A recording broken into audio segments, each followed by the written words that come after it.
Bayangkan, sebuah perjalanan ribuan kilometer, menembus samudera dan badai, namun diselesaikan hanya dalam satu kedipan mata. Inilah kisah tentang Tai Al-Arj, rahasia ilmu lipat bumi yang melegenda. Seorang ulama besar dari Persia, Syekh Maghribi, menginjakkan kaki di tanah Jawa yang masih penuh dengan kabut mistis dan kekuatan gaib kuno. Bukan dengan kapal layar, melainkan dengan karamah yang melampaui logika manusia.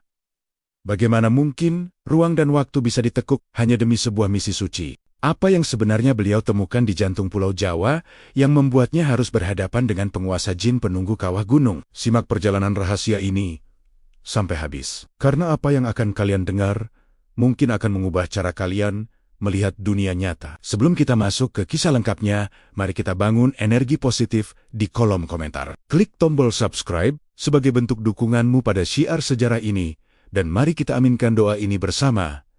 Ya Allah, limpahkanlah keberkahan bagi siapa saja yang menonton video ini. Mudahkanlah urusannya, dan angkatlah derajatnya setinggi-tingginya. Amin. Ya Robbal Alamin.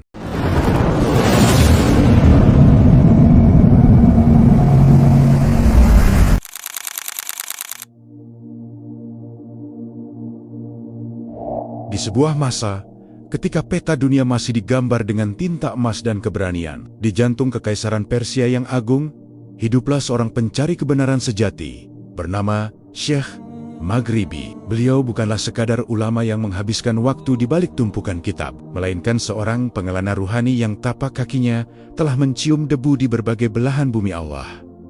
Namun, malam itu berbeda dari malam-malam sebelumnya. Angin gurun yang biasanya membawa kehangatan, tiba-tiba berubah menjadi desiran dingin yang menusuk hingga ke tulang sumsum, membawa aroma wangi bunga kenanga dan tanah basah yang sangat asing bagi penciuman orang-orang di tanah gersang. Syekh Maghribi sedang dalam sujudnya yang panjang ketika sebuah penglihatan gaib menghampiri batinnya. Beliau melihat sebuah gugusan pulau hijau yang zamrudnya berkilau di tengah lautan luas. Namun sayangnya, cahaya itu tertutup oleh kabut hitam yang pekat. Di balik kabut itu, terdengar jutaan rintihan jiwa yang merindukan tuntunan, namun terjebak dalam pusaran kekuatan kuno yang belum tersentuh cahaya tauhid. Sebuah suara tanpa rupa menggema di relung jiwanya, memintanya untuk pergi ke arah matahari terbit, menuju sebuah tanah yang kelak dikenal sebagai Jawa Dwipa. Pagi harinya, Syekh Maghribi terbangun dengan kemantapan hati yang tak tergoyahkan. Beliau memahami bahwa perjalanan ini bukanlah perjalanan biasa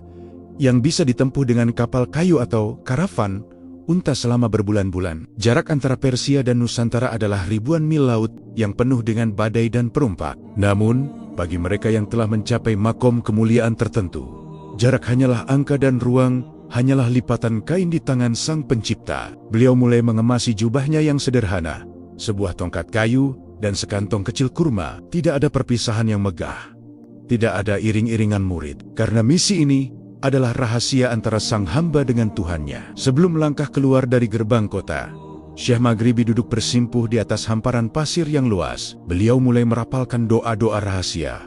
Frekuensi suaranya bergetar selaras dengan detak jantung bumi. Inilah saat di mana ilmu Tai Al-Arj, atau yang kita kenal sebagai ilmu lipat bumi, mulai bekerja. Dalam pandangan mata manusia biasa, Syekh Maghribi mungkin terlihat hanya berdiri diam. Namun bagi dimensi spiritual, ruang di sekitar beliau mulai melengkung. Udara di sekelilingnya berputar, seolah-olah cahaya sedang dihisap masuk ke dalam satu titik pusat. Beliau memejamkan mata, menarik napas dalam, dan saat itulah keajaiban yang melampaui nalar manusia terjadi. Dunia di sekitar beliau menjadi kabur. Garis-garis bangunan kota Persia memanjang dan menghilang menjadi garis cahaya putih yang menyilaukan. Syekh Maghribi merasakan tubuhnya seringan kapas, seolah-olah beliau sedang melompat melintasi samudera tanpa menyentuh air sedikit pun. Setiap langkah kecil yang beliau ambil sebenarnya setara dengan ribuan kilometer perjalanan kapal laut. Beliau melewati pegunungan Himalaya yang angkuh dalam satu tarikan napas, melintasi Teluk Benggala dalam satu kedipan mata, dan menembus selat-selat sempit hanya dengan satu ayunan langkah kaki. Kecepatan ini bukan lagi soal fisik, melainkan soal kehendak yang telah menyatu dengan takdir. Namun, di tengah perjalanan lintas dimensi itu, Syekh Maghribi merasakan sebuah hantaman energi yang luar biasa kuat. Semakin beliau mendekati koordinat tanah Jawa, semakin kuat pula benteng gaib yang menghalanginya. Tanah Jawa kala itu bukanlah tanah kosong. Ia dijaga oleh ribuan tahun, tradisi sakti, dan entitas-entitas kuno yang telah bersemayam di kawah-kawah gunung berapi. Ada sebuah pagar gaib yang dipasang oleh para leluhur dan penguasa halus agar tidak ada kekuatan luar yang bisa masuk dengan mudah. Syekh Maghribi merasakan dadanya sesak. Ruang yang beliau lipat tiba-tiba menjadi berat dan kaku, seolah-olah bumi menolak untuk dilipat lebih jauh lagi. Beliau menyadari bahwa untuk masuk ke tanah ini, beliau tidak bisa hanya mengandalkan kekuatan karamah, tapi harus menggunakan kerendahan hati. Beliau menurunkan frekuensi energinya, mengubah kecepatan cahaya menjadi kelembutan embun pagi. Perlahan tapi pasti, hambatan itu mulai menipis. Beliau mulai melihat pepohonan raksasa yang belum pernah ia lihat di Persia. Pohon-pohon beringin yang akarnya menjuntai seperti rambut raksasa, dan aroma tanah yang sangat kuat akan unsur logam dan mineral. Beliau mendengar suara gamelan sayup-sayup yang tertiup angin, bercampur dengan suara deburan ombak laut selatan yang terkenal ganas. Sesaat kemudian, cahaya putih yang menyelimuti tubuhnya memudar. Syekh Maghribi membuka matanya dan mendapati dirinya berdiri di sebuah pesisir pantai dengan pasir hitam yang berkilau di bawah sinar rembulan. Suasana sangat sunyi, hanya ada suara jangkrik dan deru ombak yang memecah karang. Udara terasa sangat lembab, berbeda jauh dengan udara kering Persia yang beliau tinggalkan hanya beberapa saat yang lalu. Beliau memandang ke langit. Rasi bintang di sini berbeda dengan rasi bintang di tanah kelahirannya. Inilah tanah yang ditunjukkan dalam penglihatannya, tanah yang penuh misteri, kekuatan, dan tantangan yang tak terbayangkan sebelumnya. Namun, kesunyian itu tidak bertahan lama. Dari balik pepohonan jati yang rimbun, Syekh Maghribi merasakan ada puluhan pasang mata yang sedang mengawasinya. Mata-mata itu bukan milik manusia, melainkan milik makhluk-makhluk penjaga hutan yang merasa terganggu dengan kehadiran cahaya asing yang begitu terang. Tanah di bawah kaki beliau mulai bergetar pelan, dan dari kegelapan hutan muncullah sesosok bayangan raksasa dengan mata merah menyala yang menatap tajam ke arah sang ulama. Makhluk itu mengeluarkan suara geraman yang menggetarkan dedaunan, seolah-olah bertanya dengan nada mengancam. Siapakah manusia yang berani melipat ruang dan waktu hanya untuk menginjakkan kaki di tanah para dewa ini tanpa izin? Syekh Maghribi hanya tersenyum tipis. Beliau meletakkan tongkatnya di atas pasir dan bersiap untuk sebuah pertemuan yang akan menentukan nasib dakwahnya di tanah ini. Beliau tahu bahwa perjalanan panjangnya baru saja dimulai, dan ilmu lipat bumi hanyalah kunci pembuka dari kotak Pandora yang berisi ribuan rahasia mistis Pulau Jawa yang belum terungkap. Langkah kaki makhluk raksasa itu semakin mendekat. Setiap pijakannya membuat pasir hitam pantai berhamburan, menciptakan gema yang mengerikan di tengah malam yang buta. Syekh Maghribi sama sekali tidak menunjukkan rasa takut. Justru beliau merasakan kasih sayang yang mendalam terhadap makhluk tersebut sebagai sesama ciptaan Tuhan.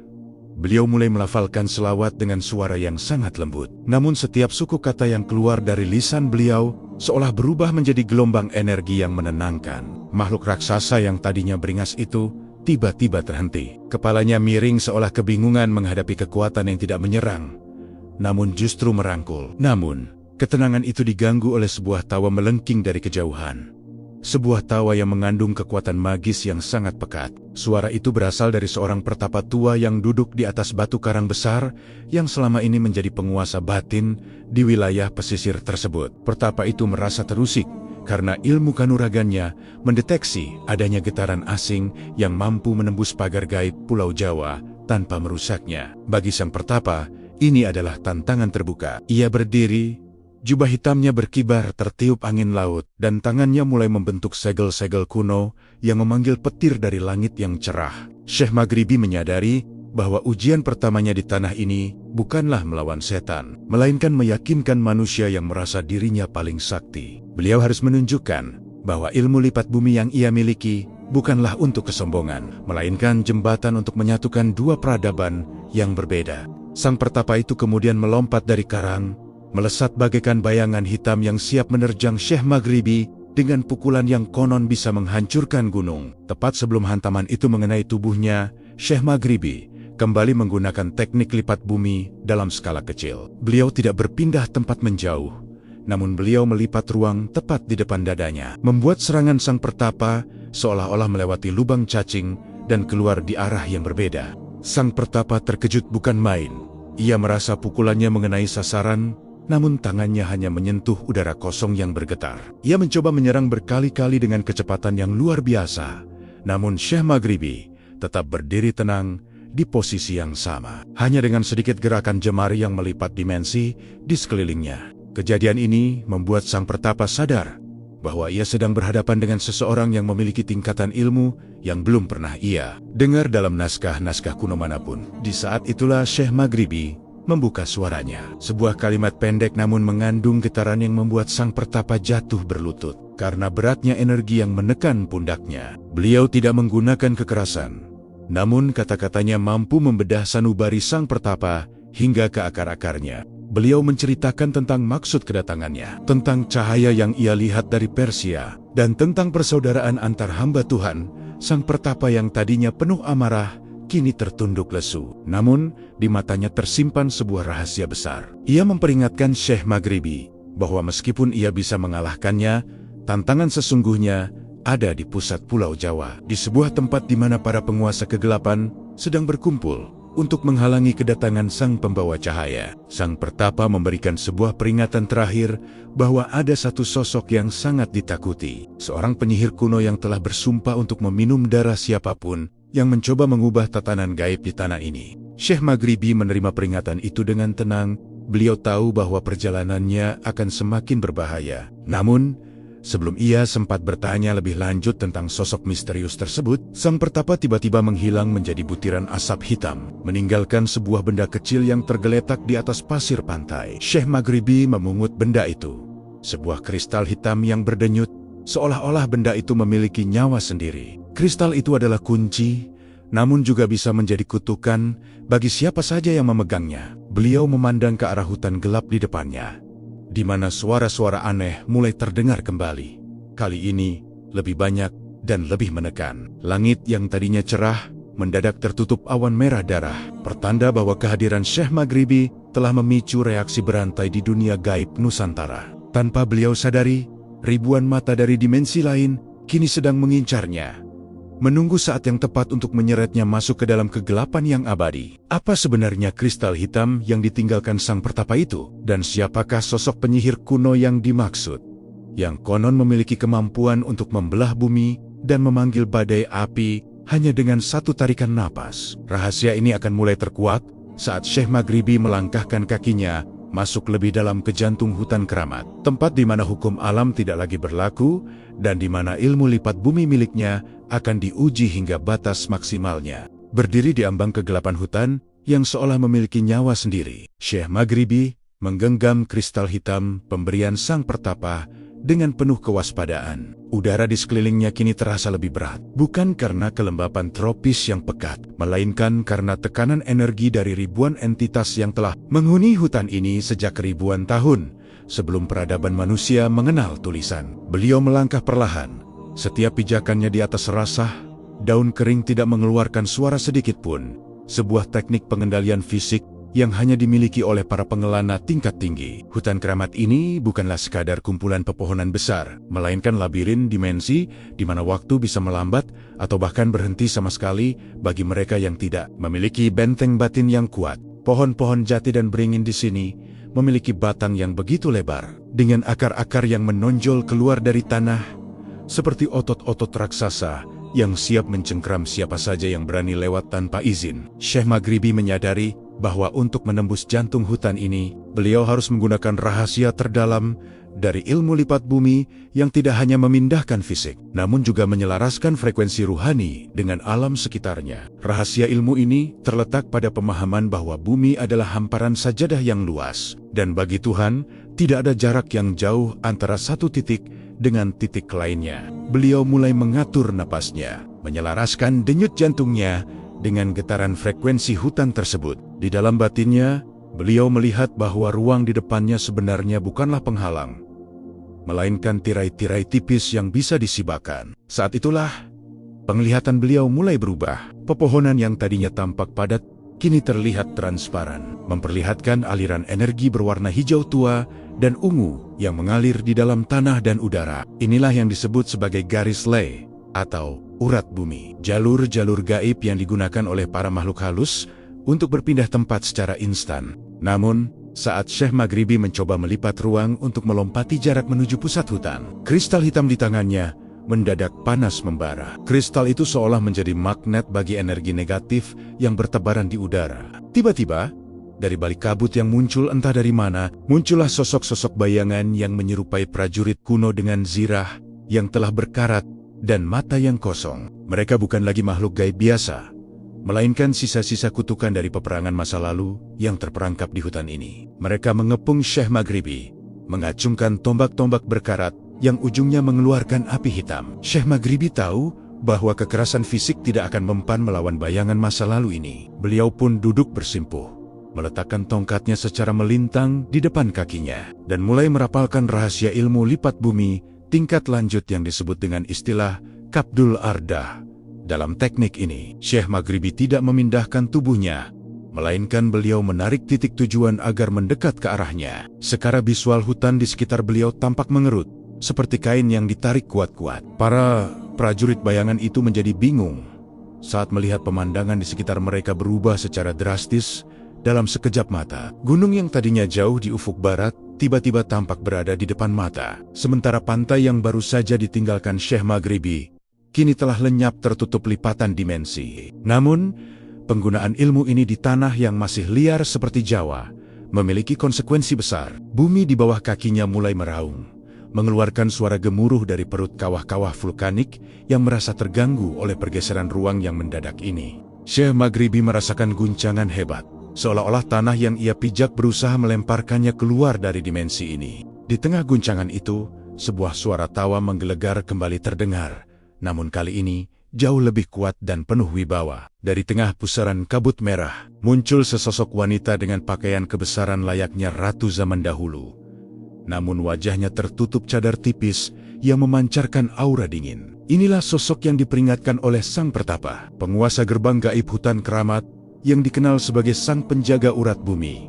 Ia menatap Syekh Maghribi dengan pandangan meremehkan, menganggap ilmu lipat bumi milik sang ulama hanyalah trik kecil dibandingkan dengan kekuatan purba yang ia miliki. Dengan satu lambaian tangan, wanita itu memerintahkan akar-akar pohon raksasa untuk bangkit dari tanah dan melilit tubuh Syekh Maghribi. Akar-akar itu bergerak seperti ular, sangat cepat dan kuat, membungkus tubuh sang Syekh hingga hanya menyisakan bagian wajahnya saja. Syekh Maghribi tidak meronta.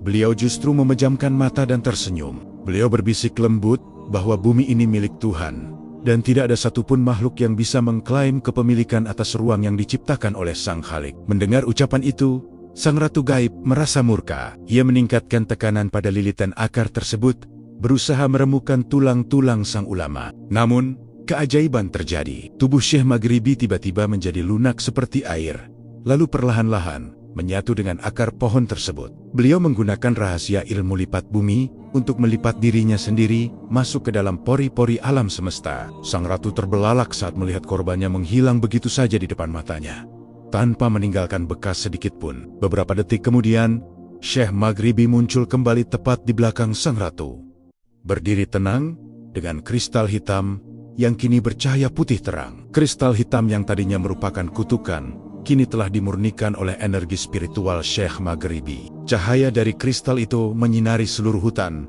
membuat bayangan-bayangan prajurit kuno menghilang perlahan, dan akar-akar pohon yang beringas kembali masuk ke dalam tanah. Sang Ratu Gaib tertegun. Ia merasakan kehangatan yang belum pernah ia rasakan selama ribuan tahun berkuasa di kegelapan. Ia menyadari bahwa pria di depannya ini bukanlah musuh yang ingin merebut kekuasaannya, melainkan seorang pembawa pesan kedamaian yang memiliki kunci untuk menyembuhkan luka-luka lama tanah ini. Namun, saat komunikasi batin mulai terjalin di antara mereka, tiba-tiba langit di atas hutan itu terbelah oleh petir berwarna ungu yang sangat besar. Tanah di bawah mereka retak, mengeluarkan uap belerang yang sangat panas. Dari dalam retakan tanah itu, muncullah tangan-tangan raksasa yang terbuat dari lava cair, mencoba menarik sang ratu penjaga kembali masuk ke dalam perut bumi. Sebuah kekuatan yang jauh lebih kuno dan jauh lebih gelap dari dasar kawah gunung berapi telah terbangun. Kekuatan ini merasa terancam oleh cahaya yang dibawa Syekh Maghribi, dan pengkhianatan yang dianggap dilakukan oleh sang ratu karena telah tunduk pada sang ulama. Syekh Maghribi menyadari bahwa ia kini harus menghadapi musuh yang sebenarnya, sesuatu yang disebut sebagai Sang Hyang Kala Bumi, entitas yang menjadi personifikasi dari amarah alam yang telah terpendam selama berabad-abad. Jika ia tidak bertindak cepat, seluruh hutan ini akan ditelan oleh api bawah tanah, dan misinya untuk menyebarkan cahaya di tanah Jawa akan berakhir sebelum benar-benar dimulai. Syekh Maghribi kemudian mengangkat tongkatnya tinggi-tinggi ke langit, memanggil seluruh sisa-sisa energi dari ilmu lipat buminya untuk melakukan sesuatu yang belum pernah ia coba sebelumnya, yaitu melipat waktu untuk menghentikan aliran lava yang sedang menghancurkan segalanya. Namun, melakukan hal ini berarti ia harus mempertaruhkan seluruh nyawa dan ruhnya, karena melipat waktu adalah larangan besar yang memiliki risiko terhapusnya keberadaan seseorang dari sejarah. Saat cahaya putih dari tongkatnya mulai beradu dengan api merah dari perut bumi, sebuah ledakan dahsyat terjadi, membutakan pandangan siapapun yang melihatnya. Di tengah suara dentuman yang memekakkan telinga, Syekh Maghribi mendengar sebuah bisikan misterius yang mengatakan bahwa kristal di tangannya bukanlah sekadar kunci, melainkan bagian dari jantung Pulau Jawa yang hilang. Ketika debu dan uap mulai menghilang, hutan keramat itu telah berubah menjadi hamparan tanah yang tenang. Namun, Syekh Maghribi dan sang ratu gaib sudah tidak ada lagi di tempat itu. Yang tersisa hanyalah kristal hitam yang kini tertanam di sebuah batu besar, menunggu seseorang untuk mengambilnya kembali. Syekh Maghribi ternyata tidak hancur, melainkan terhisap masuk ke dalam rekahan dimensi yang membawanya jauh ke bawah permukaan bumi, ke sebuah ruang hampa di mana gravitasi tidak lagi berlaku. Di sana, beliau melihat pemandangan yang mengerikan sekaligus menakjubkan. Sebuah istana lava yang mengapung di atas lautan api abadi. Di singgasana istana itu, sosok raksasa dengan kulit sekeras kerak. Bumi menunggunya dengan mata yang menyala seperti matahari yang akan padam. Sosok itu tertawa, suaranya membuat lautan api di bawahnya bergejolak hebat.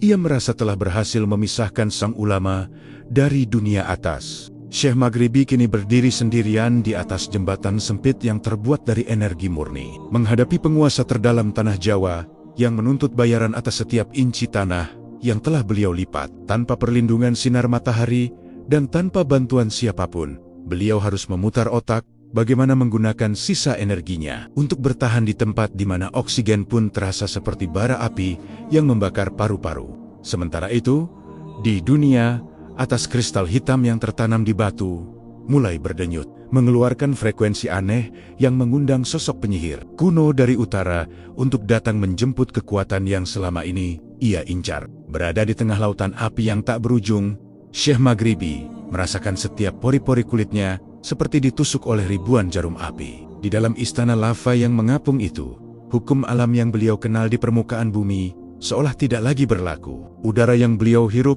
bukanlah oksigen, melainkan uap belerang murni yang hanya bisa ditahan oleh kekuatan di zikir yang terus mengalir di dalam dadanya tanpa henti. Sang penguasa lava, Sang Hyang Kala Bumi, bangkit dari singgasananya yang terbuat dari batuan obsidian hitam. Setiap gerakannya memicu riak api yang sangat besar, dan matanya yang merah membara menatap Syekh Maghribi dengan kebencian yang mendalam. Bagi entitas ini, kehadiran manusia dengan energi spiritual setinggi Syekh Maghribi adalah sebuah ancaman besar bagi keseimbangan kuno yang telah ia jaga selama jutaan tahun. Suara Sang Hyang Kala Bumi menggelegar, meruntuhkan stalaktit lava dari langit-langit gua raksasa itu. Ia mempertanyakan keberanian seorang musafir dari negeri jauh yang berani mengusik ketenangan urat bumi dengan ilmu pelipat ruang yang dianggapnya sebagai tindakan yang lancang. Syekh Maghribi tetap berdiri tegak di atas jembatan energi yang sangat tipis. Meskipun di bawahnya api abadi siap menelan tubuh fisiknya dalam sekejap, beliau menyadari bahwa di tempat seperti ini, kekuatan fisik atau kehebatan ilmu bela diri tidak akan memberikan hasil apa-apa. Beliau mulai menggunakan rahasia ilmu lipat bumi bukan untuk berpindah tempat, melainkan untuk melipat ego dan kemarahan yang terpancar dari Sang Hyang Kala Bumi. Beliau memulai negosiasi spiritual dengan suara yang tenang namun berwibawa, menceritakan bahwa perjalanannya bukanlah untuk menguasai, melainkan untuk membawa cahaya yang akan menyejukkan panasnya amarah tanah ini. Syekh Maghribi menjelaskan bahwa setiap inci tanah Jawa yang ia lalui adalah bagian dari titipan Sang Pencipta yang harus dijaga keseimbangannya, baik di permukaan maupun di kedalaman perut bumi. Namun, Sang Hyang Kalabumi tidak semudah itu percaya. Ia menantang Syekh Maghribi untuk membuktikan bahwa cahayanya mampu bertahan di tengah kegelapan dan panas yang mematikan. Tiba-tiba, Sang Hyang Kalabumi menghentakkan kakinya, memicu gelombang lava panas yang tingginya mencapai puluhan meter ke arah Syekh Maghribi. Dalam kondisi terjepit seperti itu, Syekh Maghribi kembali menunjukkan keajaiban ilmu lipat bumi. Beliau tidak menghindar, melainkan beliau melipat dimensi udara di depan tubuhnya, sehingga gelombang lava yang sangat panas itu seolah menabrak dinding yang tak terlihat dan terbelah menjadi dua, mengalir melewati sisi kiri dan kanannya, tanpa menyentuh seujung rambut pun jubahnya. Melihat hal itu, Sang Hyang Kalabumi semakin penasaran dan marah. Ia memanggil ribuan makhluk api kecil yang berbentuk seperti kerikil membara untuk menyerbu sang ulama, Syekh Maghribi.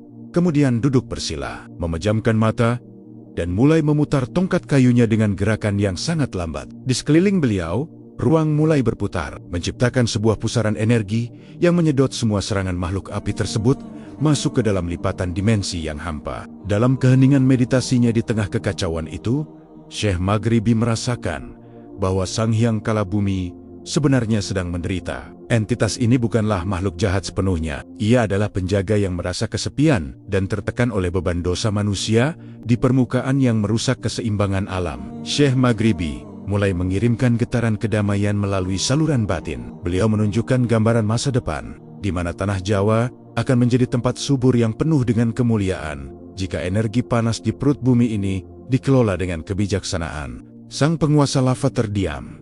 Api di matanya sedikit meredup saat melihat ketulusan dalam penglihatan yang dibagikan oleh Sang Syekh. Namun, negosiasi ini belum berakhir, karena Sang Hyang Kalabumi menuntut sebuah jaminan bahwa kehadiran Syekh Maghribi tidak akan membuat tanah ini kehilangan identitas aslinya. Beliau harus memberikan sesuatu yang berharga sebagai tanda perjanjian antara manusia dan alam bawah tanah. Syekh Maghribi kemudian mengambil segenggam debu yang menempel di jubahnya. Debu yang beliau bawa sejak pertama kali melangkahkan kaki di tanah Persia. Beliau mencampurkan debu itu dengan setetes air mata ketulusannya, lalu melemparkannya ke dalam lautan lava. Seketika, lautan api yang tadinya berwarna merah darah berubah menjadi keemasan, dan suhu di dalam istana lava itu mendadak menjadi sangat sejuk seperti di pegunungan yang tinggi. Sang Hyang Kalabumi merasakan perubahan energi yang luar biasa, sebuah kedamaian yang belum pernah ia rasakan sejak bumi pertama kali diciptakan. Ia menyadari bahwa Syekh Maghribi adalah sosok yang dipilih oleh semesta untuk membawa perubahan besar. Sebagai tanda hormat,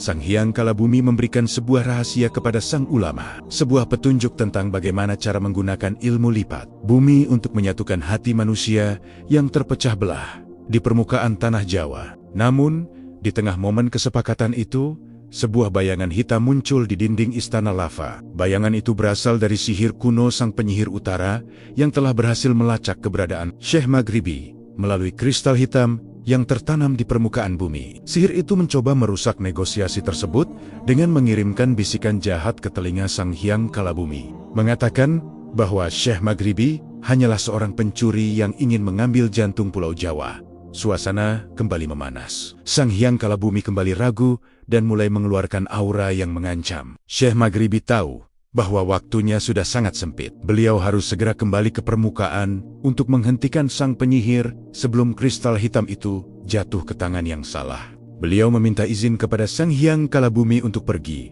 Namun, sang penguasa lava memberikan syarat terakhir. Syekh Maghribi harus mampu keluar dari dimensi ini dalam 1 kali lipatan bumi tanpa melakukan kesalahan sedikit pun. Karena jika gagal, beliau akan terjebak selamanya di dalam batuan inti bumi yang membeku. Syekh Maghribi mengangguk mantap.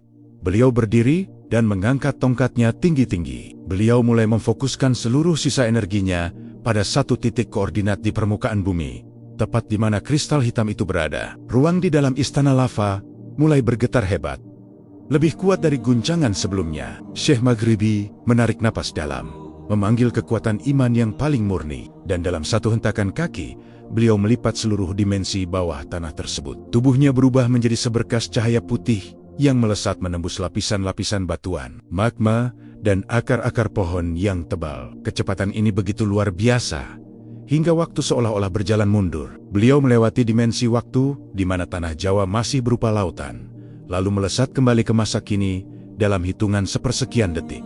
Saat cahaya itu meledak di permukaan bumi, Syekh Maghribi mendapati dirinya kembali berdiri di depan batu besar tempat kristal hitam tertanam. Namun, pemandangan di sana sudah sangat mengerikan. Hutan yang tadinya tenang, kini telah dikelilingi oleh api hitam yang tidak mengeluarkan panas, melainkan hawa dingin yang mematikan. Di depan batu itu, berdiri sesosok pria dengan rambut putih panjang dan jubah yang terbuat dari kulit ular. Dialah sang penyihir utara yang legendaris. Tangannya hampir menyentuh kristal hitam tersebut, dan di belakangnya ribuan makhluk halus yang telah dirasuki energi hitam siap untuk menyerbu. Syekh Maghribi datang tepat waktu, namun kondisi fisiknya sangat lemah. Setelah melakukan perjalanan lintas dimensi yang melelahkan, beliau terengah-engah, sementara sang penyihir tersenyum sinis, merasa bahwa kemenangannya sudah di depan mata. Pertemuan dua kekuatan besar ini menciptakan ketegangan yang membuat hewan-hewan di hutan lari ketakutan. Sang penyihir utara mengeluarkan tawa yang mengejek. Ia mengatakan bahwa ilmu dari Persia tidak akan pernah bisa mengalahkan kearifan gelap yang telah ia pupuk selama berabad-abad di tanah Jawa. Namun, Syekh Maghribi menyadari sesuatu yang tidak diketahui oleh sang penyihir, bahwa kristal hitam itu kini telah terhubung dengan energi Sang Hyang Kala Bumi yang telah ia murnikan. Saat sang penyihir menyentuh kristal itu, sebuah ledakan energi murni terpancar keluar, melemparkannya hingga beberapa meter ke belakang. Syekh Maghribi segera mengambil posisi bertahan, meskipun tenaganya hampir habis. Beliau tahu bahwa pertempuran ini bukan lagi soal siapa yang paling sakti, melainkan soal siapa yang paling mampu menjaga amanah bumi ini. Langit malam di atas hutan itu kini berubah menjadi medan tempur antara cahaya putih kebiruan milik Syekh Maghribi dan awan hitam pekat milik sang penyihir. Setiap kali sang penyihir menyerang dengan petir hitam, Syekh Maghribi melipat ruang untuk membelokkan serangan tersebut ke arah yang kosong. Namun, sang penyihir sangat cerdik. Ia mulai mengincar penduduk desa yang berada di pinggiran hutan untuk dijadikan sandera spiritual agar Syekh Maghribi menghentikan pertahanannya. Syekh Maghribi kini berada dalam dilema besar, antara harus menjaga kristal jantung Jawa atau menyelamatkan nyawa manusia yang tidak berdosa. Beliau menyadari bahwa sang penyihir tidak akan berhenti sampai mendapatkan apa yang ia mau, dan ilmu lipat bumi miliknya harus digunakan dengan cara yang lebih ekstrim untuk bisa mengatasi ancaman ini secara permanen. Tanpa ragu, Syekh Maghribi mulai merapalkan sebuah doa yang akan membawa mereka berdua ke sebuah dimensi yang tidak memiliki pintu keluar. Sebuah tempat di mana hanya ada kebenaran mutlak yang bisa bertahan. Saat beliau mulai melipat ruang di sekitar mereka berdua, bumi di bawah kaki mereka mulai terbuka kembali. Namun kali ini bukan lava yang keluar, melainkan sebuah pusaran air yang sangat bening, namun sangat kuat menarik apapun masuk ke dalamnya. Pusaran air yang muncul dari perut bumi itu bukanlah air biasa, melainkan Banyu Perwitasari, air suci yang menjadi simbol pemurnian jiwa di tanah Jawa. Syekh Maghribi, dengan sisa tenaga yang ada, menarik kerah energi sang penyihir utara dan membawa mereka berdua terjun ke dalam pusaran tersebut. Dalam sekejap, hiruk-pikuk hutan jati dan hawa dingin sihir hitam menghilang, digantikan oleh keheningan yang luar biasa di dalam sebuah dimensi yang seluruhnya terdiri dari air jernih yang memancarkan cahaya biru kehijauan. Di sini, gravitasi tidak lagi terasa, dan setiap gerakan menciptakan riak cahaya yang menenangkan. Namun, bagi sang penyihir utara, air suci ini adalah racun yang membakar kulitnya yang selama ini dipenuhi dengan raja sihir gelap. Ia meronta, mencoba mengeluarkan api hitam dari tangannya, namun setiap kali api itu muncul, air suci tersebut langsung memadamkannya sebelum sempat berkobar. Syekh Maghribi berdiri tenang, rambut dan jubahnya melambai perlahan di dalam air, seolah-olah beliau sedang berada di taman surgawi. Beliau menyadari bahwa dimensi ini adalah tempat di mana kebenaran tidak bisa disembunyikan. Di dalam air suci ini, ilmu lipat bumi mencapai puncaknya, karena di sini ruang tidak lagi bersifat padat, melainkan cair dan fleksibel. Syekh Maghribi mulai bergerak, bukan dengan berlari, tapi dengan melipat arus air di sekelilingnya. Beliau muncul di depan, di belakang, dan di atas sang penyihir dalam waktu yang bersamaan, menciptakan bayangan-bayangan cahaya yang membingungkan lawan. Sang penyihir yang mulai panik mencoba memanggil naga air hitam dari kedalaman hatinya yang gelap. Sebuah manifestasi dari kebencian dan ambisi yang telah ia pupuk selama ratusan tahun bertapa di puncak gunung yang beku. Naga air hitam itu muncul dengan raungan yang membungkam keheningan dimensi suci. Makhluk itu meliuk-liuk di antara arus cahaya, mencoba menerkam Syekh Maghribi dengan taring-taring yang terbuat dari kristal es hitam. Syekh Maghribi melihat serangan itu bukan sebagai ancaman, melainkan sebagai bentuk penderitaan sang penyihir yang perlu disembuhkan. Beliau mengangkat tongkat kayunya, lalu merapalkan asma agung yang getarannya membuat air suci di sekelilingnya berputar membentuk perisai spiral yang sangat kuat. Setiap kali naga hitam itu menabrak perisai tersebut, sebagian dari kegelapannya terkikis dan larut ke dalam kejernihan air. Syekh Maghribi berbisik di dalam batinnya bahwa kekuatan yang diperoleh dari kegelapan hanyalah pinjaman yang sangat mahal harganya, dan saat ini adalah waktu untuk melunasi hutang tersebut kepada alam semesta. Sang penyihir utara berteriak dengan suara yang parau. Ia tidak percaya bahwa ilmu yang ia anggap tak terkalahkan bisa diredam dengan begitu mudah oleh seorang musafir yang hanya mengandalkan doa dan kepasrahan. Air di sekeliling Meya mencoba melakukan serangan terakhir dengan meledakkan seluruh inti energinya. Sebuah teknik bunuh diri yang bertujuan untuk menghancurkan dimensi suci ini beserta isinya. Mereka mulai bergejolak hebat, berubah warna dari biru menjadi merah kelam. Syekh Maghribi menyadari bahwa jika ledakan ini terjadi, bukan hanya mereka yang akan binasa, tapi pintu gaib yang menjaga keseimbangan tanah Jawa akan hancur berantakan. Membiarkan kekuatan jahat dari dimensi lain masuk tanpa hambatan. Beliau harus melakukan sesuatu yang melampaui batas ilmu lipat bumi yang pernah beliau pelajari di Persia. Beliau memejamkan mata dan mulai melakukan teknik lipat ruh, sebuah rahasia yang hanya boleh digunakan saat dunia berada di ambang kehancuran. Syekh Maghribi tidak lagi melipat ruang fisik, melainkan beliau melipat waktu di dalam dimensi tersebut, menciptakan sebuah pengulangan momen yang sangat kecil namun terus-menerus. Dengan teknik ini, ledakan energi sang penyihir terjebak dalam sebuah siklus abadi yang tidak pernah mencapai titik puncaknya. Sang penyihir terdiam, ia merasa tubuhnya membeku dalam waktu, sementara pikirannya masih terus berjalan. Di saat itulah Syekh Maghribi mendekati sang penyihir dan menyentuh keningnya dengan ujung jari yang memancarkan cahaya putih murni. Beliau tidak membunuh sang penyihir, melainkan beliau menghapus seluruh ingatan jahat dan kebencian yang selama ini menjadi bahan bakar kekuatannya. Seketika, naga hitam itu hancur menjadi debu cahaya, dan tubuh sang penyihir mulai mengecil, kembali menjadi sosok manusia biasa yang rapuh dan penuh dengan penyesalan. Dimensi air suci mulai meredup, menandakan bahwa proses pemurnian telah selesai. Syekh Maghribi merasakan tubuhnya sangat lelah, energinya terkuras habis hingga ke titik terendah. Beliau memegang tubuh sang penyihir yang pingsan dan kembali menggunakan sisa-sisa kekuatan ilmu lipat bumi untuk membawa mereka kembali ke permukaan bumi. Saat mereka muncul kembali di tengah hutan jati, matahari pagi mulai menyingsing di ufuk timur, memberikan warna keemasan pada embun yang menempel di dedaunan. Hutan itu kini terasa sangat berbeda. Tidak ada lagi hawa mencekam atau suara-suara aneh. Yang ada hanyalah kicauan burung yang menyambut datangnya fajar baru. Namun, kejutan lain menanti Syekh Maghribi. Kristal hitam yang tadinya tertanam di batu besar, kini telah berubah menjadi bening seperti berlian. Kristal itu tidak lagi memancarkan energi yang menekan, melainkan memancarkan aura kesejukan yang menyebar ke seluruh penjuru hutan. Syekh Maghribi mengambil kristal itu dan merasakannya berdenyut lembut. Seolah-olah jantung tanah Jawa kini telah berdetak kembali dalam harmoni. Beliau menyadari bahwa tugasnya di hutan ini telah usai. Namun perjalanan besarnya masih sangat jauh.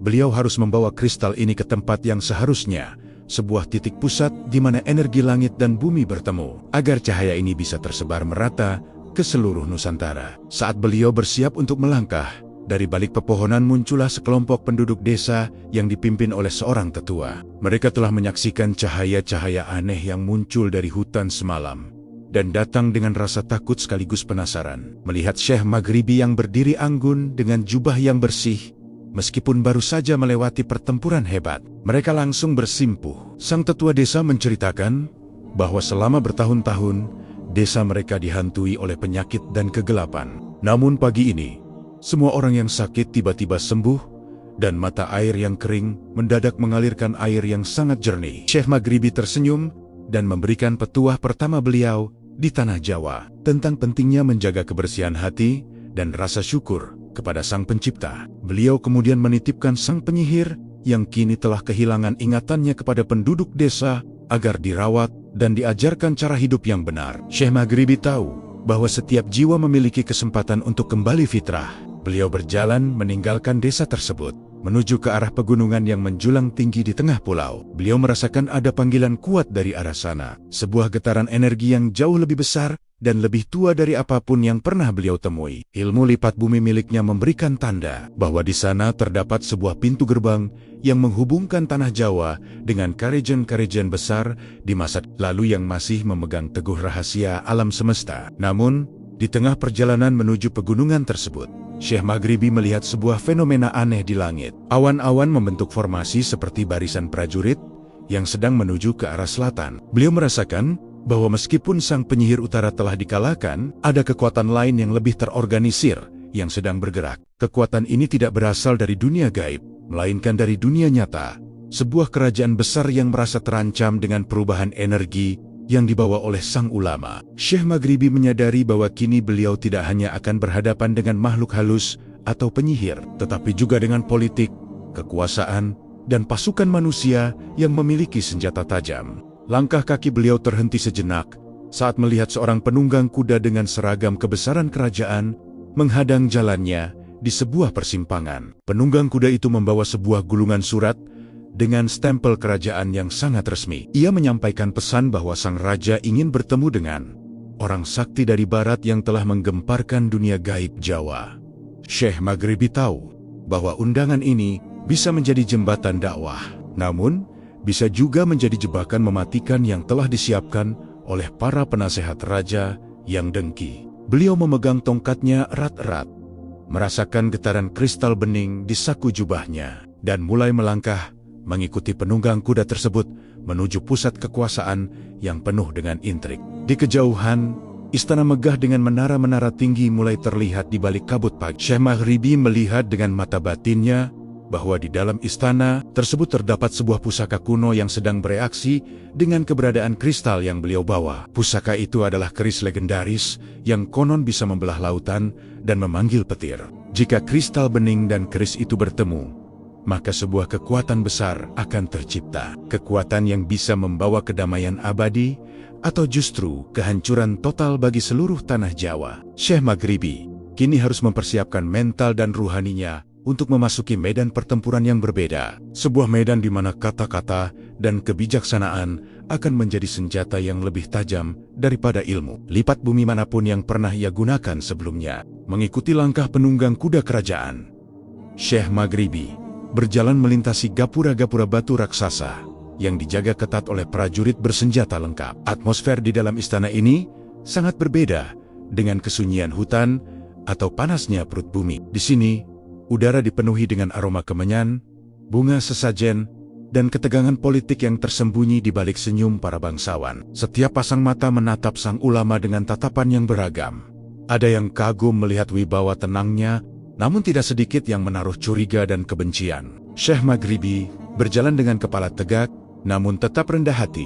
Beliau tidak menggunakan ilmu lipat bumi untuk pamer kekuatan, melainkan beliau melipat kesombongan di dalam hatinya agar tetap menjadi hamba yang tulus. Beliau tahu bahwa istana ini dibangun di atas titik energi bumi yang sangat kuat. Sebuah poros kekuasaan yang jika tidak dikelola dengan iman, akan menjadi sumber malapetaka bagi rakyat banyak. Saat memasuki aula agung yang pilar-pilarnya dilapisi emas murni, Syekh Maghribi melihat sang raja duduk di singgasana tinggi, dikelilingi oleh para resi dan penasehat spiritual kerajaan. Sang raja adalah sosok yang perkasa, namun guratan di wajahnya menunjukkan beban pikiran yang sangat berat. Di samping singgasana itu, terdapat sebuah kotak kayu jati berukir yang memancarkan aura panas yang tidak stabil. Syekh Maghribi segera menyadari bahwa di dalam kotak itulah bersemayam keris legendaris yang getarannya mulai bereaksi dengan kristal bening yang beliau bawa. Sang raja memulai pembicaraan dengan nada yang menguji. Ia mempertanyakan identitas Syekh Maghribi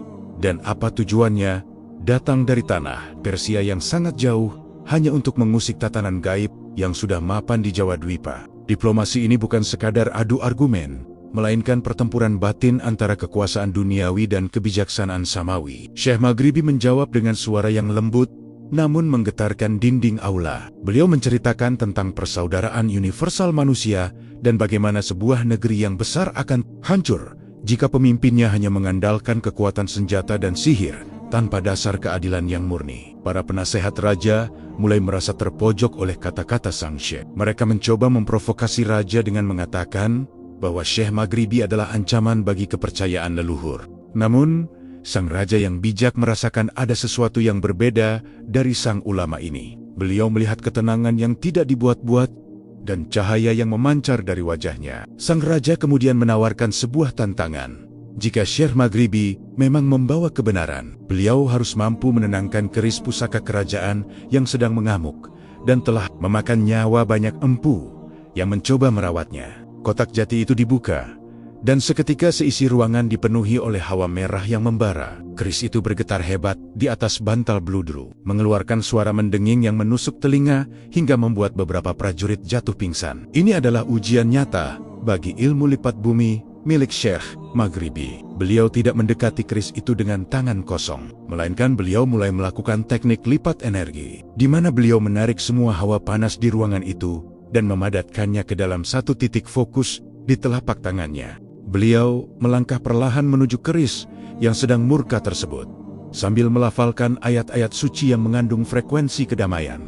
Pertarungan antara energi panas keris yang haus darah dan energi dingin dari doa Syekh Maghribi menciptakan percikan cahaya yang menyilaukan mata para hadirin. Sang raja terpaku melihat pemandangan di depannya. Syekh Maghribi tidak menaklukkan keris itu dengan paksaan, melainkan beliau seolah-olah sedang berbicara dengan nyawa pusaka tersebut. Beliau menggunakan rahasia ilmu lipat bumi untuk melipat jarak antara alam manusia dan alam ruhani pusaka, sehingga beliau bisa memahami luka apa yang membuat keris itu begitu beringas. Ternyata keris itu pernah digunakan untuk pengkhianatan di masa lalu dan energi negatifnya belum pernah dibersihkan. Syekh Maghribi kemudian mengeluarkan kristal bening dari balik jubahnya. Saat kristal itu didekatkan ke mata keris, terjadi ledakan cahaya putih yang sangat lembut. Hawa merah yang beringas itu perlahan-lahan berubah menjadi biru sejuk, dan dengingan yang menyakitkan telinga berubah menjadi irama yang merdu seperti nyanyian alam. Keris itu akhirnya terdiam dan jatuh dengan tenang ke pangkuan Syekh Maghribi. Sang raja turun dari singgasananya dan bersimpuh di depan sang ulama, sebuah tindakan yang mengejutkan seluruh isi istana. Sang raja menyadari bahwa kekuatan spiritual Syekh Maghribi bukan bertujuan untuk menggulingkan kekuasaannya, melainkan untuk menjaga dan menyucikan tahtanya. Dalam momen haru itu, sang raja meminta Syekh Maghribi untuk menjadi guru spiritual kerajaan dan mengajarkan rahasia kedamaian tersebut kepada seluruh rakyatnya. Namun, Syekh Maghribi tahu bahwa tugasnya bukan untuk menetap di istana yang mewah. Beliau harus terus bergerak, karena visi spiritualnya menunjukkan adanya ancaman besar yang sedang berkumpul di pesisir selatan. Sebuah kekuatan kuno yang tidak senang dengan adanya perdamaian antara istana dan sang pembawa cahaya. Diplomasi spiritual ini membuahkan hasil berupa maklumat raja yang memberikan kebebasan bagi Syekh Maghribi untuk berdakwah di seluruh wilayah kerajaan. Namun, para penasehat raja yang dengki tidak tinggal diam. Mereka diam-diam merencanakan sebuah makar dengan menghubungi kekuatan dari luar kerajaan untuk menyerang istana saat sang raja sedang dalam pengaruh ajaran baru tersebut. Syekh Maghribi yang memiliki kepekaan batin tinggi menyadari adanya getaran pengkhianatan ini. Beliau memperingatkan sang raja bahwa ujian yang sesungguhnya bukanlah pada pusaka yang mengamuk, melainkan pada hati manusia yang menyimpan dendam dan ambisi. Beliau pun memutuskan untuk pergi ke wilayah pesisir untuk mencegat kekuatan jahat yang sedang bergerak menuju istana. Sebelum meninggalkan istana, Syekh Maghribi memberikan wasiat kepada sang raja tentang bagaimana mengelola energi keris pusaka tersebut agar tetap menjadi pelindung rakyat, bukan alat penindas. Beliau kembali melangkah keluar dari gerbang istana. Namun kali ini beliau tidak sendirian. Beliau diikuti oleh beberapa murid pertama yang berasal dari kalangan prajurit istana yang telah tersentuh hatinya oleh keajaiban semalam. Perjalanan menuju pesisir selatan merupakan ujian fisik yang berat, karena jalan yang harus ditempuh melalui tebing-tebing curam dan jurang yang sangat dalam. Disinilah Syekh Maghribi mengajarkan ilmu lipat bumi tahap dasar kepada murid-muridnya, bukan agar mereka bisa terbang, tapi agar mereka bisa melipat rasa lelah dan fokus pada tujuan suci mereka. Di tengah perjalanan, mereka dihadang oleh kabut hitam yang sangat tebal yang dikirim oleh para penyihir istana yang berkhianat. Kabut itu bukan hanya menutupi pandangan, tapi juga berisi ribuan jarum beracun yang tidak terlihat. Syekh Maghribi segera memerintahkan murid-muridnya untuk membentuk lingkaran dan saling berpegangan tangan. Beliau menggunakan ilmu lipat bumi untuk menciptakan sebuah gelembung dimensi yang terpisah dari dunia luar, sehingga kabut beracun itu tidak bisa masuk ke dalam jangkauan mereka.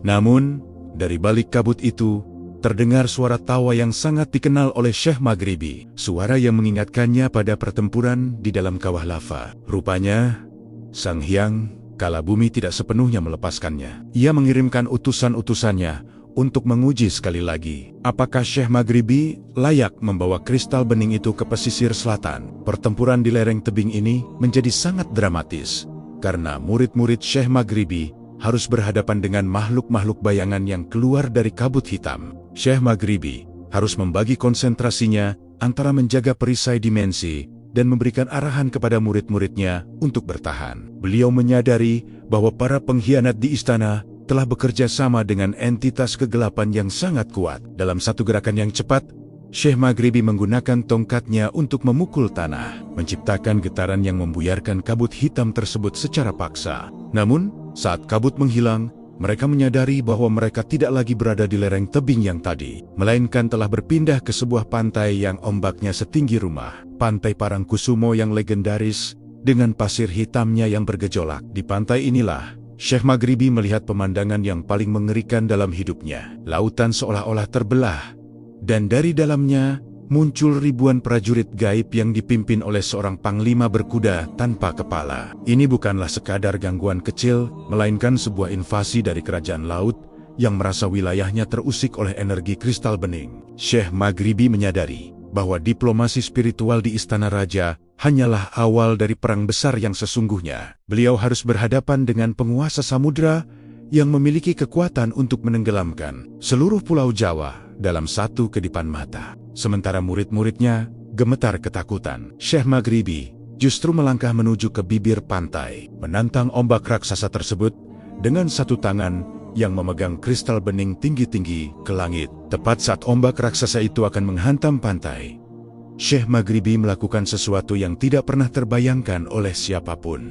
Beliau tidak melipat bumi, melainkan beliau mencoba melipat lautan itu sendiri. Air laut yang besar itu mendadak terhenti di udara, membentuk dinding air yang transparan namun tidak jatuh. Di balik dinding air itu, Syekh Maghribi melihat wajah-wajah para penguasa laut yang menatapnya dengan penuh amarah. Syekh Maghribi tahu bahwa komunikasi dengan penguasa air akan jauh lebih sulit daripada dengan penguasa api, karena air memiliki sifat yang bisa menyusup kemana saja, termasuk ke dalam pikiran manusia yang paling lemah. Dalam kondisi yang sangat kritis ini, kristal bening di tangan Syekh Maghribi mulai retak, mengeluarkan suara pecah yang sangat keras, mengisyaratkan bahwa ada kekuatan yang jauh lebih besar yang sedang mencoba masuk ke dunia ini melalui raga sang ulama. Retaknya kristal bening di tangan Syekh Maghribi bukanlah pertanda kehancuran, melainkan sebuah pembukaan segel energi yang luar biasa dahsyat. Di hadapan dinding air raksasa pantai Parangkusumo yang membeku di udara, Syekh Maghribi berdiri dengan kaki yang tertanam kuat di pasir hitam. Murid-muridnya bersimpuh di belakang, menutup telinga karena suara retakan kristal itu lebih nyaring dari petir yang menyambar-nyambar di langit selatan. Panglima berkuda tanpa kepala dari kerajaan laut mulai mengayunkan pedang samudra yang terbuat dari pusaran air, mencoba menghancurkan dinding transparan yang diciptakan oleh sang ulama. Namun, Syekh Maghribi tidak membalas dengan kemarahan. Beliau menyadari bahwa ini adalah ujian kesabaran yang sesungguhnya, sebuah makom di mana seorang hamba tidak lagi mengandalkan kehebatannya, melainkan hanya bersandar pada ketetapan Tuhan yang Maha Kuasa. Beliau membiarkan kristal itu pecah berkeping-keping di telapak tangannya, dan anehnya, serpihan kristal itu berubah menjadi butiran cahaya yang masuk ke dalam pori-pori kulit beliau, memberikan ketenangan yang melampaui segala bentuk ketakutan duniawi. Tiba-tiba, bumi di bawah kaki Syekh Maghribi terbelah bukan oleh gempa, melainkan oleh tarikan gravitasi yang aneh dari arah sebuah gua di pinggir tebing yang dikenal sebagai Karang Bolong. Kekuatan gaib dari kedalaman laut menyeret tubuh beliau masuk ke dalam mulut gua tersebut dengan kecepatan yang melampaui akal sehat. Murid-muridnya mencoba mengejar, namun pintu gua itu tertutup oleh karang-karang tajam yang tumbuh mendadak dalam hitungan detik. Di dalam gua Karang Bolong yang gelap dan lembab, Syekh Maghribi menemukan dirinya terjebak dalam ruang hampa udara yang dipenuhi dengan suara rintihan ribuan jiwa yang pernah hilang di Laut Selatan. Di sini, ilmu lipat bumi miliknya seolah lumpuh. Setiap kali beliau mencoba melipat ruang untuk keluar, dinding gua itu justru melipat kembali energinya, menciptakan sebuah labirin dimensi yang tidak memiliki ujung. Beliau menyadari bahwa gua ini adalah sebuah penjara spiritual yang diciptakan untuk menguji batas akhir dari kesabaran seorang wali. Syekh Maghribi duduk bersila di atas lantai batu yang licin. Beliau mulai masuk ke dalam meditasi yang paling dalam, sebuah keadaan yang disebut sebagai fana. Di dalam kegelapan mutlak itu, muncullah godaan-godaan yang sangat berat. Beliau melihat bayangan keluarganya di Persia yang memanggil-manggil agar beliau kembali. Beliau melihat godaan kekuasaan di mana beliau bisa menjadi raja di tanah Jawa jika mau meninggalkan tugas dakwahnya. Suara-suara itu berbisik bahwa perjalanannya adalah kesia-siaan, bahwa rakyat Jawa tidak akan pernah menerima cahaya yang ia bawa. Namun, Syekh Maghribi hanya menjawab setiap godaan itu dengan satu kalimat di zikir yang menggema di seluruh dinding gua. Beliau melipat seluruh keinginan pribadinya dan hanya menyisakan keridoan kepada Sang Pencipta. Kesabaran ini mulai membuahkan hasil. Dinding gua yang tadinya terasa seperti penjara yang menyesakan, perlahan-lahan mulai memancarkan cahaya biru yang lembut dari sisa-sisa kristal yang telah menyatu dengan tubuh beliau. Dalam pengasingan paksa di dalam Karang Bolong tersebut, Syekh Maghribi mendapatkan sebuah ilham tentang hakikat ilmu lipat bumi yang sebenarnya. Beliau menyadari bahwa sejauh apapun bumi dilipat, jika hati manusia masih memiliki jarak dengan Tuhannya, maka ia tetap akan merasa jauh dan terasing. Beliau mulai memahami bahwa tugasnya bukan hanya memindahkan tubuh dari satu tempat ke tempat lain, melainkan melipat jarak antara hati manusia dan Sang Pencipta. Saat pemahaman itu sempurna meresap dalam sanubarinya, seluruh isi gua Karang Bolong bergetar hebat. Karang-karang yang menutupi pintu gua mulai retak dan hancur berantakan. Namun, Syekh Maghribi tidak langsung keluar. Beliau menunggu hingga saat yang tepat, saat di mana air pasang mulai mereda dan cahaya bulan purnama tepat menyinari lubang di atap gua. Di saat itulah beliau melihat sesosok makhluk tua dengan janggut putih panjang yang merupakan penjaga kuno dari tebing-tebing selatan Jawa. Makhluk tua itu tersenyum dan memberikan hormat. Ia menyatakan bahwa Syekh Maghribi adalah orang pertama yang mampu bertahan di dalam Karang Bolong tanpa kehilangan akal sehatnya. Ia memberikan sebuah tongkat baru yang terbuat dari kayu stigi laut yang sudah membatu selama ribuan tahun sebagai tanda bahwa Syekh Maghribi telah lulus dari ujian kesabaran samudra. Dengan tongkat itu, Syekh Maghribi berjalan keluar dari gua dengan langkah yang sangat ringan, seolah-olah kakinya tidak menyentuh pasir pantai yang masih basah. Murid-muridnya yang tadinya sudah putus asa dan mengira sang guru telah tiada, langsung bersujud syukur melihat kehadiran beliau yang kini memancarkan aura kegemilangan yang jauh lebih kuat dari sebelumnya. Namun, pemandangan di pantai Parangkusumo telah berubah total. Ribuan prajurit gaib Laut Selatan kini tidak lagi menyerang, melainkan mereka berdiri berjajar seolah memberikan jalan bagi sang ulama. Syekh Maghribi menyadari bahwa kesabarannya di dalam gua telah merubah tatanan energi di seluruh wilayah selatan. Beliau kemudian menghampiri bibir pantai dan mencelupkan ujung tongkat stigi lautnya ke dalam ombak yang masih menderu. Seketika, lautan yang tadinya ganas menjadi tenang setenang air di dalam cawan. Panglima berkuda tanpa kepala itu turun dari kudanya dan memberikan penghormatan terakhir, sebelum akhirnya menghilang ke dalam buih ombak. Di momen inilah, Syekh Maghribi memberikan khutbah pertamanya kepada makhluk-makhluk di dua alam, tentang pentingnya kedamaian dan ketundukan kepada hukum alam yang telah ditetapkan Tuhan. Beliau mengajarkan bahwa kekuatan sejati bukanlah pada siapa yang paling mampu menghancurkan, melainkan pada siapa yang paling mampu menahan diri dari amarah. Namun, ketenangan ini terusik oleh sebuah getaran energi yang sangat tajam dari arah daratan, tepatnya dari arah istana raja yang pernah beliau kunjungi. Syekh Maghribi melihat dengan mata batinnya bahwa para pengkhianat di istana telah berhasil memicu perang saudara yang sangat hebat. Api mulai membakar menara-menara istana, dan jeritan rakyat terdengar hingga ke pesisir selatan. Beliau menyadari bahwa meskipun beliau telah memenangkan pertempuran di alam gaib, pertempuran di alam nyata baru saja dimulai dengan cara yang sangat tragis. Penguasa kegelapan yang sesungguhnya bukan berada di dasar laut atau di dalam kawah api, melainkan berada di dalam hati manusia yang serakah.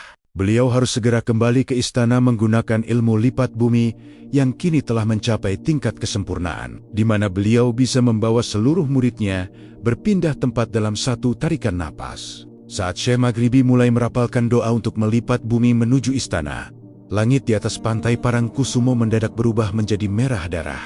Sebuah suara tawa yang sangat besar dan parau terdengar dari segala penjuru. Suara yang berasal dari perpaduan semua musuh yang pernah beliau hadapi, yang kini bersatu untuk memberikan satu serangan terakhir. Mereka tidak ingin Syekh Maghribi mencapai istana, karena jika istana itu selamat, maka cahaya Islam akan menyebar dengan sangat cepat ke seluruh Nusantara. Syekh Maghribi merasakan sebuah tekanan udara yang sangat hebat yang mencoba memecahkan konsentrasi lipat buminya. Beliau harus berjuang melawan badai energi yang sengaja diciptakan untuk menghentikannya di tengah jalan antara pantai dan istana. Sebuah dimensi antara yang penuh dengan jebakan waktu yang mematikan. Di tengah badai tersebut, Syekh Maghribi melihat penampakan sebuah gerbang emas yang merupakan pintu masuk menuju warisan spiritual para nabi terdahulu. Beliau menyadari bahwa untuk menyelamatkan istana dan tanah Jawa, beliau tidak bisa hanya kembali sebagai seorang ulama, tapi beliau harus masuk ke dalam gerbang tersebut untuk mengambil amanah yang lebih besar. Namun,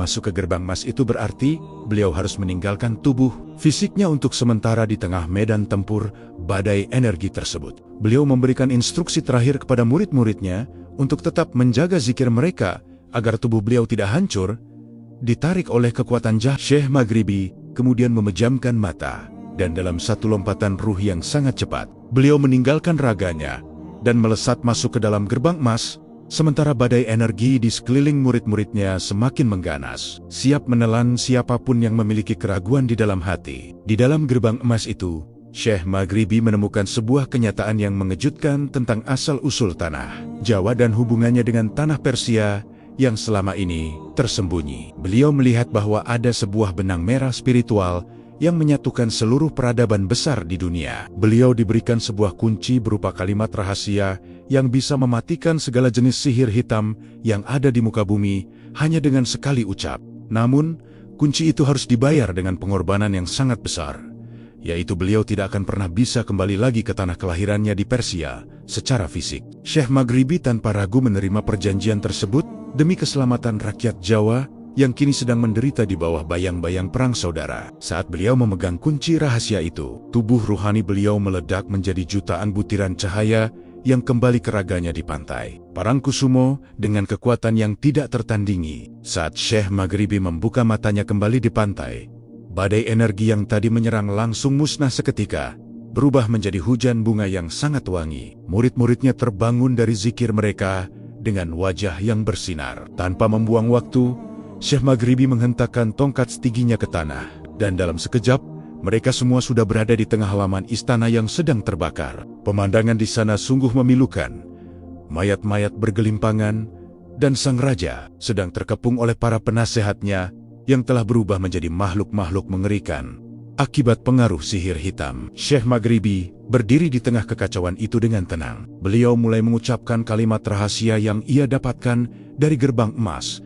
Dan seketika itu juga, api yang membakar istana padam, dan para pengkhianat jatuh berlutut dengan tubuh yang gemetar hebat, menyadari bahwa kekuatan yang mereka hadapi bukanlah kekuatan manusia biasa. Halaman istana yang tadinya menjadi medan pembantaian dan lautan api, kini mendadak hening, seolah waktu telah dihentikan oleh tangan-tangan tak terlihat. Syekh Maghribi berdiri di tengah puing-puing reruntuhan dengan jubah yang berkibar pelan membawa aroma kesucian yang menembus bau busuk belerang dan darah. Kalimat rahasia yang beliau ucapkan dari gerbang emas tadi bukanlah sekadar kata-kata, melainkan getaran murni yang menyetel ulang frekuensi alam di sekitar istana, membuat kekuatan sihir hitam yang merasuki para pengkhianat tercabut paksa dari raga mereka. Para penasehat raja yang tadinya berubah menjadi makhluk mengerikan, kini terkapar lemas, kembali menjadi manusia biasa yang dipenuhi rasa malu dan ketakutan yang luar biasa. Sementara sang raja yang terluka parah, perlahan-lahan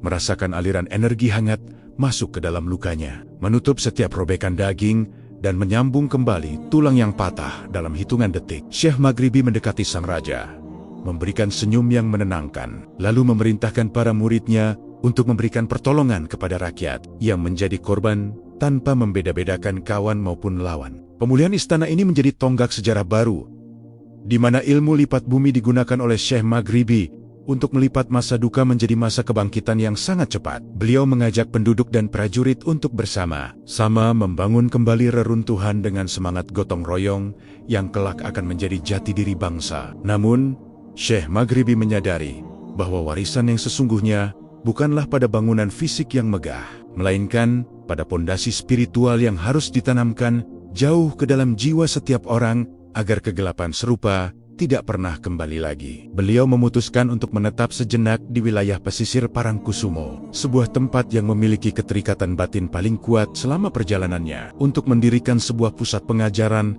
yang tidak hanya mengajarkan syariat, tapi juga hakikat kehidupan. Beliau memilih sebuah bukit kecil yang menghadap langsung ke Samudra Selatan, tempat di mana deburan ombak menjadi musik latar bagi para pencari Tuhan yang mulai berdatangan dari berbagai penjuru pulau. Di Parangkusumo, Syekh Maghribi mulai membangun sebuah peradaban kecil yang sangat unik, di mana beliau memadukan kearifan lokal tanah Jawa dengan nilai-nilai luhur yang beliau bawa dari Persia. Beliau mengajarkan bahwa untuk melipat bumi, seseorang harus terlebih dahulu mampu melipat hawa nafsunya. Karena tanpa pengendalian diri, kekuatan sebesar apapun hanya akan menjadi alat penghancur bagi diri sendiri dan orang lain. Murid-murid beliau tidak hanya diajarkan untuk berzikir, tetapi juga diajarkan bagaimana cara bercocok tanam yang selaras dengan alam, bagaimana cara membaca rasi bintang untuk navigasi, dan bagaimana cara menyembuhkan penyakit menggunakan tanaman herbal yang banyak tumbuh di sekitar tebing karang bolong. Warisan spiritual ini tumbuh dengan sangat pesat,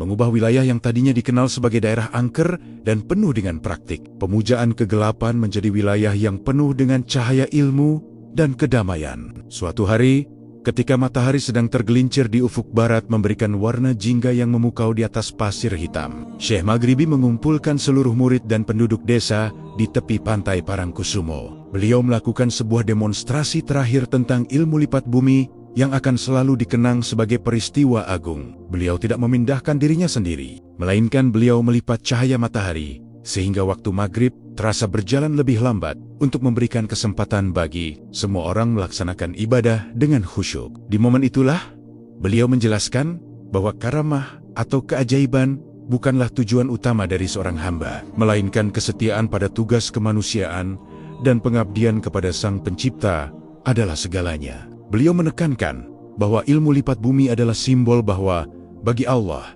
tidak ada yang mustahil, dan jarak antara kesedihan dan kebahagiaan itu sebenarnya sangatlah dekat jika manusia mau mendekat kepada sumber segala cahaya. Selama bertahun-tahun membangun warisan di Parangkusumo, Syekh Maghribi juga menjalin hubungan diplomatik spiritual yang baik dengan kerajaan-kerajaan di seluruh Jawa. Beliau sering diundang untuk menyelesaikan konflik antar wilayah, bukan dengan pedang, melainkan dengan musyawarah yang didasari oleh kebijaksanaan hati. Nama beliau menjadi harum, bukan hanya sebagai orang sakti yang bisa muncul di banyak tempat dalam sekejap, tetapi sebagai sosok ayah bagi seluruh rakyat yang menderita. Beliau sering terlihat duduk di pinggir jalan hanya untuk mendengarkan keluh kesah seorang petani tua, atau mengusap kepala anak yatim dengan penuh kasih sayang, menunjukkan bahwa ilmu lipat bumi miliknya telah benar-benar menyatu dengan sifat kasih sayang semesta. Namun, seiring dengan semakin kuatnya cahaya yang beliau bangun di sudut-sudut gelap Nusantara, sisa-sisa kekuatan lama yang belum sepenuhnya tunduk mulai merancang strategi baru yang lebih halus untuk merusak warisan tersebut dari dalam. Para penyihir yang masih tersisa tidak lagi menyerang secara fisik dengan petir atau naga api, melainkan mereka mulai menyebarkan fitnah dan keraguan di tengah masyarakat tentang ajaran Syekh Maghribi. Mereka mencoba membenturkan ajaran beliau dengan tradisi lama yang sangat dicintai masyarakat, mencoba menciptakan perpecahan melalui perdebatan-perdebatan yang tidak berujung. Syekh Maghribi menyadari serangan halus ini jauh lebih berbahaya daripada pertempuran di istana, karena serangan ini menyerang akar kepercayaan masyarakat yang mulai tumbuh. Beliau pun kembali menggunakan kemampuan spiritualnya untuk menciptakan sebuah sistem perlindungan batin di wilayah Parangkusumo, di mana siapapun yang masuk ke wilayah tersebut dengan niat jahat, hatinya akan langsung merasa gelisah dan tidak tenang, hingga akhirnya mereka mengurungkan niat jahatnya atau justru bertaubat dengan tulus. Warisan Syekh Maghribi juga mencakup penataan energi gaib di pesisir selatan agar tidak lagi mengganggu kehidupan manusia. Beliau melakukan perjanjian baru dengan para penguasa laut agar mereka tetap berada di dimensinya dan tidak melewati batas yang ditentukan. Perjanjian ini disimbolkan dengan penanaman beberapa pohon kelapa yang tumbuh secara tidak biasa di sekitar pantai, yang menurut legenda menjadi penanda batas antara alam manusia dan alam gaib. Keberadaan pohon-pohon ini menjadi pengingat bagi penduduk untuk selalu menjaga adab dan etika saat berinteraksi dengan alam semesta. Syekh Maghribi juga menuliskan beberapa kitab pendek di atas daun lontar tentang rahasia mengenal diri, yang isinya menekankan bahwa perjalanan sejati manusia adalah perjalanan menuju ke dalam hati, bukan perjalanan melintasi benua. Memasuki tahun-tahun terakhir masa dakwahnya secara fisik di Parangkusumo, Syekh Maghribi mulai sering terlihat menghabiskan waktu sendirian di dalam gua Karangbolong, tempat yang dulu menjadi penjara spiritual baginya. Namun kini, beliau masuk ke sana bukan untuk diuji, melainkan untuk berkomunikasi dengan dimensi-dimensi tinggi guna mempersiapkan kepindahannya dari dunia fisik. Beliau mulai memberikan instruksi-instruksi khusus kepada murid-murid utamanya tentang bagaimana cara melanjutkan pengajaran ini setelah beliau tidak lagi terlihat secara lahiriah. Beliau berpesan bahwa ilmu lipat bumi akan tetap ada dan bisa dipelajari oleh siapapun yang memiliki hati yang bersih dan niat yang tulus untuk menolong sesama. Namun ilmu itu tidak akan pernah bekerja di tangan mereka yang sombong dan haus akan kekuasaan. Penduduk Parangkusumo merasakan kesedihan yang mendalam ketika menyadari bahwa sang guru besar akan segera menyelesaikan tugasnya di tanah Jawa. Mereka sering membawakan hasil bumi terbaik sebagai bentuk rasa terima kasih. Namun, Syekh Maghribi selalu membagikannya kembali kepada mereka yang membutuhkan. Beliau telah berhasil mengubah wajah pesisir selatan dari tempat yang menyeramkan menjadi pusat peradaban spiritual yang memancarkan energi positif ke seluruh penjuru pulau. Warisan beliau telah tertanam kuat dalam setiap butiran pasir hitam dan setiap deburan ombak yang mencium karang, menjadi sebuah legenda hidup yang akan terus diceritakan dari generasi ke generasi sebagai kisah tentang seorang musafir Persia yang jatuh cinta pada tanah Jawa dan melipat seluruh dunianya hanya untuk membawa secercah harapan. Namun, di tengah kedamaian yang telah terbangun itu, sebuah fenomena alam yang sangat ganjil kembali muncul di langit Parangkusumo. Awan-awan membentuk sebuah pusaran raksasa yang warnanya menyerupai emas murni yang bersinar terang benderang. Syekh Maghribi melihat fenomena ini sebagai tanda bahwa jemputan untuk kembali ke haribaan Tuhan telah tiba. Namun beliau juga melihat bahwa ada sebuah rahasia terakhir yang harus beliau tinggalkan sebelum benar-benar menghilang. Rahasia itu berkaitan dengan sebuah tempat tersembunyi di dalam gua yang hanya bisa dibuka dengan kunci suara tertentu. Sebuah tempat yang berisi jawaban atas segala persoalan yang mungkin akan dihadapi tanah Jawa di masa depan yang jauh. Beliau memanggil murid terpercayanya untuk ikut masuk ke dalam gua tersebut guna menyaksikan momen terakhir yang akan mengubah sejarah spiritual Nusantara untuk selamanya. Di dalam kedalaman gua yang bercahaya itu, Syekh Maghribi meletakkan tongkat setiginya di atas sebuah meja batu alami. Lalu beliau mulai menghilang perlahan-lahan, mulai dari kaki hingga ke kepalanya, berubah menjadi partikel-partikel cahaya yang indah. Sebelum wajah beliau benar-benar menghilang, beliau memberikan sebuah wasiat terakhir yang membuat muridnya menangis terseduh-seduh. Sebuah wasiat yang berisi tentang janji bahwa beliau akan selalu menjaga tanah ini dari dimensi yang berbeda. Kepergian beliau meninggalkan sebuah kekosongan yang sangat besar, namun sekaligus memberikan kekuatan baru bagi para pengikutnya untuk terus menjaga warisan yang telah dibangun dengan penuh perjuangan. Kini, nama Syekh Maghribi tidak hanya dikenal di Persia atau di dalam buku sejarah, melainkan ia telah menjadi bagian dari denyut jantung spiritual Pulau Jawa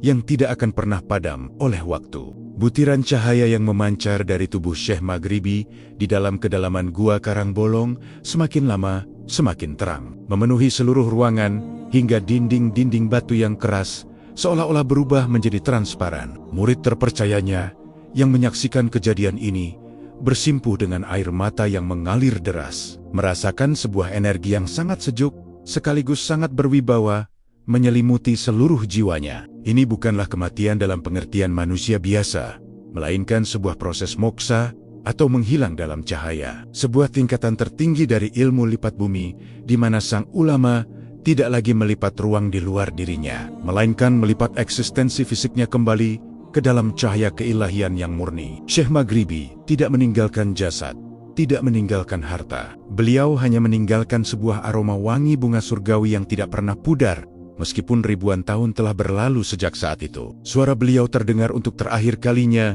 dalam getaran batin sang murid. Sebuah pesan singkat yang berbunyi bahwa raga boleh menghilang, namun cinta dan doa akan selalu menjaga tanah ini selama penduduknya tetap menjaga sujud mereka kepada Sang Pencipta. Setelah cahaya itu meredup, Gua Karangbolong kembali menjadi sunyi, hanya menyisakan tongkat kayu stigi laut yang berdiri tegak di atas meja batu, sebagai saksi bisu perjalanan agung seorang wali dari Persia. Kabar tentang hilangnya Syekh Maghribi dalam cahaya segera tersebar ke seluruh penjuru Pulau Jawa, menciptakan duka yang mendalam, namun sekaligus kekaguman yang luar biasa. Rakyat dari berbagai penjuru berdatangan ke Parangkusumo untuk memberikan penghormatan terakhir, meskipun mereka tidak menemukan makam fisik yang berisi jasad beliau. Disinilah misteri itu dimulai. Karena di saat yang bersamaan, penduduk di beberapa wilayah lain di Jawa juga melaporkan melihat Syekh Maghribi sedang salat maghrib di masjid mereka, atau sedang memberikan petuah di bawah pohon beringin desa mereka. Hal ini membuktikan bahwa ilmu lipat bumi milik beliau telah melampaui batas waktu dan ruang, membuat beliau hadir secara spiritual di banyak tempat, sekaligus untuk menjaga harmoni tanah Jawa. Pengaruh spiritual Syekh Maghribi tetap terasa sangat kuat hingga berabad-abad kemudian, bahkan hingga masa kini yang penuh dengan modernitas dan teknologi. Tempat-tempat yang pernah disinggahi beliau, terutama wilayah Parangkusumo dan Karangbolong, tetap menjadi magnet bagi para pencari ketenangan jiwa dan mereka yang ingin merasakan sisa-sisa energi luhur dari sang pembawa cahaya. Banyak peziarah yang datang melaporkan bahwa mereka mendapatkan ilham atau ketenangan batin yang luar biasa setelah bermeditasi atau berdoa di lokasi petilasan beliau. Warisan beliau tidak hanya berhenti pada cerita kesaktian, tetapi tertanam dalam nilai-nilai kebudayaan Jawa yang menekankan pada kerendahan hati, toleransi, dan keseimbangan antara dunia materi dan dunia ruhani. Ilmu lipat bumi yang beliau ajarkan kini diterjemahkan oleh para pewaris ajarannya sebagai ilmu untuk menyederhanakan masalah yang rumit dan mendekatkan diri kepada Tuhan tanpa harus menunggu waktu yang lama. Di zaman modern ini, kisah Syekh Maghribi menjadi pengingat bahwa manusia memiliki potensi spiritual yang luar biasa jika mau membersihkan hatinya dari kotoran duniawi. Meskipun peradaban telah berubah, namun tantangan yang dihadapi manusia tetap sama, yaitu perang melawan ego dan keserakahan diri sendiri. Syekh Maghribi telah menunjukkan bahwa seorang pendatang dari negeri jauh bisa menjadi penjaga sebuah bangsa jika ia datang dengan cinta dan pengabdian yang tulus. Rahasia ilmu lipat bumi tetap tersimpan rapat bagi mereka yang benar-benar tulus mencarinya, bukan untuk kesombongan, melainkan untuk kemaslahatan umat manusia. Legenda tentang beliau terus hidup dalam setiap doa yang dipanjatkan oleh penduduk pesisir selatan, dalam setiap bait syair kuno yang dinyanyikan oleh para dalang, dan dalam setiap tarikan napas mereka yang percaya bahwa keajaiban Tuhan itu selalu ada bagi mereka yang beriman. Misteri hilangnya beliau dalam cahaya juga memberikan pelajaran tentang keikhlasan dalam berjuang. Syekh Maghribi menghilang saat pengikutnya sedang banyak-banyaknya dan saat kekuasaannya secara spiritual sedang di puncak. Beliau tidak ingin dipuja sebagai Tuhan, melainkan beliau ingin orang-orang fokus pada ajaran yang beliau bawa. Beliau mengajarkan bahwa seorang pemimpin sejati adalah mereka yang mampu menghilang, namun manfaatnya tetap terasa nyata. Hingga hari ini, banyak yang percaya bahwa dalam momen-momen kritis bangsa, sosok spiritual Syekh Maghribi akan kembali melipat bumi untuk datang memberikan pertolongan melalui jalan-jalan yang tidak terduga. Beliau telah menjadi bagian dari paku bumi Nusantara, sebuah kekuatan penyeimbang yang menjaga agar pulau ini tetap kokoh menghadapi badai zaman yang terus berganti. Di akhir perjalanan panjang ini, kita diajak untuk merenungi kembali jejak-jejak langkah sang ulama Persia. Dari gurun pasir yang terik hingga ke pesisir Jawa yang mistis, Syekh Maghribi telah menuliskan sejarah dengan tinta cahaya. Perjalanan misterius beliau bukan hanya tentang perjalanan fisik antar benua dalam sekejap mata, melainkan tentang perjalanan jiwa yang mencari keridaan Tuhannya. Setiap petilasan yang ditinggalkannya adalah pengingat bahwa bumi ini hanyalah tempat persinggahan sementara. Dan tugas kita adalah meninggalkan jejak kebaikan sebanyak mungkin sebelum kita sendiri menghilang kembali ke asal mula penciptaan. Cahaya dari karang bolong itu tidak pernah benar-benar padam. Ia terus bersinar di dalam hati setiap orang yang berani melipat egonya demi cinta kepada sesama dan kepasrahan kepada Sang Maha Pencipta. Demikianlah kisah perjalanan misterius Syekh Maghribi, sebuah saga tentang ilmu lipat bumi yang melampaui logika dan waktu. Meskipun seri ini telah mencapai episode terakhirnya, namun inspirasi yang ditinggalkan akan terus mengalir seperti air laut selatan yang tak pernah berhenti mencium daratan. Mari kita jaga warisan luhur ini dengan tetap menjaga keharmonisan alam dan sesama manusia, agar cahaya kedamaian yang diperjuangkan oleh sang ulama tetap menyinari tanah Jawa dan Nusantara selamanya. Terima kasih telah mengikuti perjalanan spiritual ini dari awal hingga akhir. Semoga setiap kata yang tersampaikan memberikan manfaat dan meningkatkan keimanan kita semua kepada Allah Subhanahu wa Ta'ala. Amin ya Rabbal Alamin.